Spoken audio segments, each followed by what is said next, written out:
I believe in mentorship.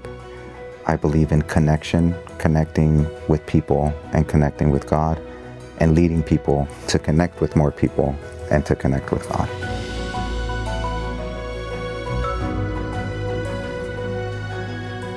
Hello, I'm Pastor Day, and I pastor at Park Avenue Seventh-day Adventist Church in Valdosta, Georgia. In terms of any goals or anything, whatever God has me do is part of it.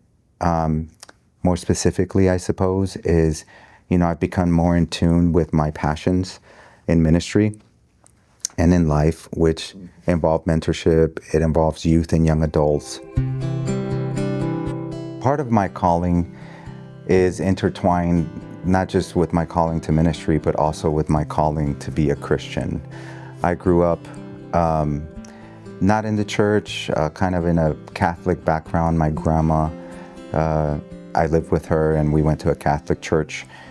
Then later on in life, got into some foolishness as a teenager in California.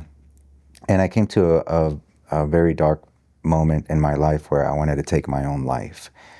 And it was in that moment that my little brother, in my depression and everything that was happening, told me, all you can do is pray. And because I had had that sort of introduction as a kid to God, but at that time I had completely forgotten about God. He wasn't even in the perimeter of my thinking. The simple words, all you can do is pray, kind of triggered, oh yeah, God. So I began to pray and I began to read the Bible, and something started happening. I guess that combination there, when you pray and read the Bible, God begins to work in your life, and He began to work in mine. And I told God, if you get me out of this situation, my life is yours to do with it whatever you want. So I was essentially at that moment just kind of saying, use me. And so I gave my life to God at the age of 18. And that came with, I guess, my calling to ministry, which did not flourish or evolve until later on, where I would go and study theology at Southern, which would be maybe 4 years later. So when I think about today and being ordained today, there is a sense of I can see God's calling because I'm getting affirmation from the body of Christ. But in a different sense, I suppose if I wasn't ordained, or if I wasn't a pastor, or if I wasn't any of those things, I would still do what I do, which is win people for God. Because at the end of the day, that's what I told God when I was 18.